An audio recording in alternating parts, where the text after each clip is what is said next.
큰아이가 동생을 때렸어요. 그러니까 이제 그 행동을 가지고 이제 저는 물어봤죠. 상담 때 어떤 이유로 때렸는지 물어봤더니 뭔가 하고 있으면 늘 동생이 와서 방해를 한대요. 네. 아, 그래서, 그래, 이유가 있었구나라고 아까 두 번째 전문 용어를 말을 해줬고요. 그 다음에 이제 뭔가 긍정적 의도를 찾고 싶어서 물어봤습니다. 너랑 동생의 서 있는 서로 위치한 포지션이 어때? 그러니까 서로 이렇게 마주보고 있었대요. 그래서 너는 어디를 때렸어? 그랬더니 팔뚝을 때렸대요. 그래서 좀 이상하지 않나요? 보통 마주보고 애들이 팔을 뻗으면은 얼굴, 가슴, 배 이쪽으로 가잖아요. 그래서 저는 그게 조금 의아해서 아이한테 물었어요. 아, 근데 너가 앞에 앉아 있었으면 이렇게 팔을 뻗으면은 이렇게 얼굴이나 가슴 쪽으로 손이 갈 텐데 어떻게 팔뚝을 때릴 생각을 했니? 라고 물었더니 아이가 뭐라는 줄 아세요?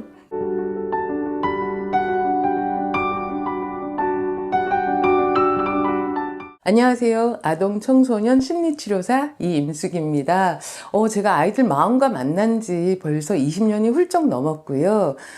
그동안 이 아이들의 진짜 속마음, 부모님께 차마 말하지 않았던 진짜 속마음과 소통을 하다 보면 우리 아이의 마음과 이렇게 통할 수 있는, 그리고 우리 아이의 귀한 마음을 들을 수 있는 부모의 대화는 따로 있구나 라는 걸 정말 많이 느끼고 깨닫게 됩니다. 바로 그런 이야기들을 여러분들께 아낌없이 남김없이 다 전달해 드리도록 하겠습니다. 왜 엄마에게 말 공부가 필요할까요?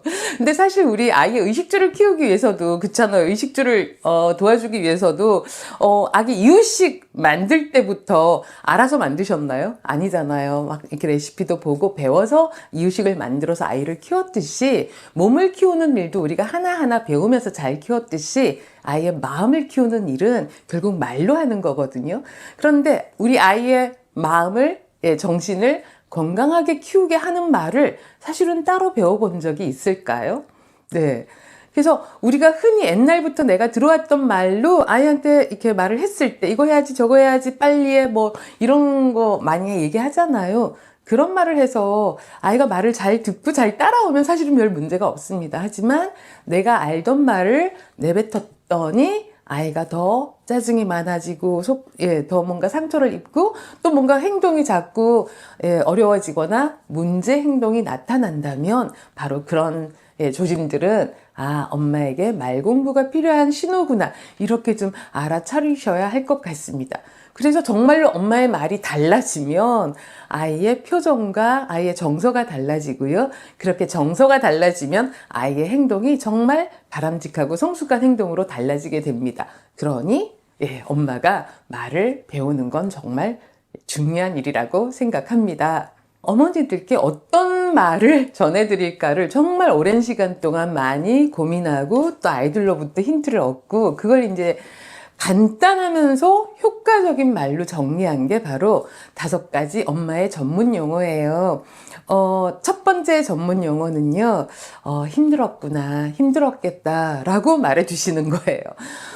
감정을 읽어주는, 마음을 읽어주는 게 중요하다라는 걸 모르시는 분은 안 계세요. 그런데 우리가 반영적 경청, 비폭력 대화, 감정 코칭 이렇게 수많은 마음 읽어주기 말을 배웠음에도 불구하고 이상하게 정작 아이 앞에서는 그런 많은 감정 단어들이 잘 떠오르지도 않고, 그래서 이제 사실은 감정 카드나 감정 목록, 감정 단어 목록 이런 것들을 많이 활용하기도 하죠. 그런데 정말 일상은 시시각각 바로 그때그때 말을 해야 되잖아요.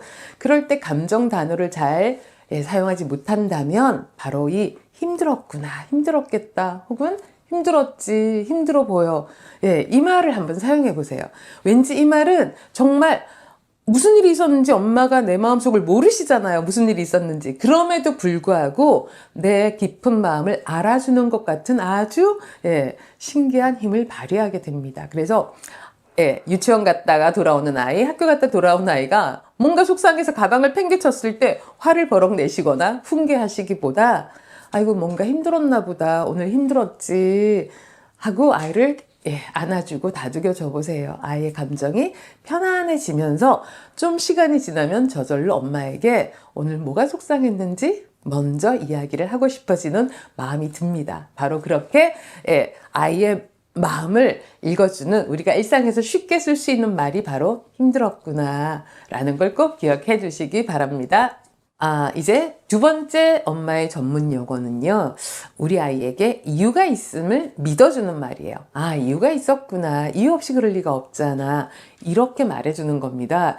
혹시 우리 아이가 뭐 동생을 밀쳤거나 때렸거나 혹은 약간 거짓말을 했거나 이런 문제 행동이 나타날 수 있잖아요. 그럴 때 우리는 보통 훈계를 먼저 하죠. 동생 밀치지 마. 거짓말을 하면 안 된다고 했잖아. 하지만 이렇게 말을 해버리면 아이가 그런 행동을 할 수밖에 없었던 진짜 이유는 들을 수가 없게 됩니다. 그러니 우리 아이가 어떤 행동을 하더라도요, 일단 이유가 있음을 믿어주세요. 그래서 혹시 동생을 밀쳤다면 잠깐 멈춰봐. 너가 동생을 밀친 건 이유가 있었을 거야. 그 이유를 엄마한테 말해줄 수 있겠어?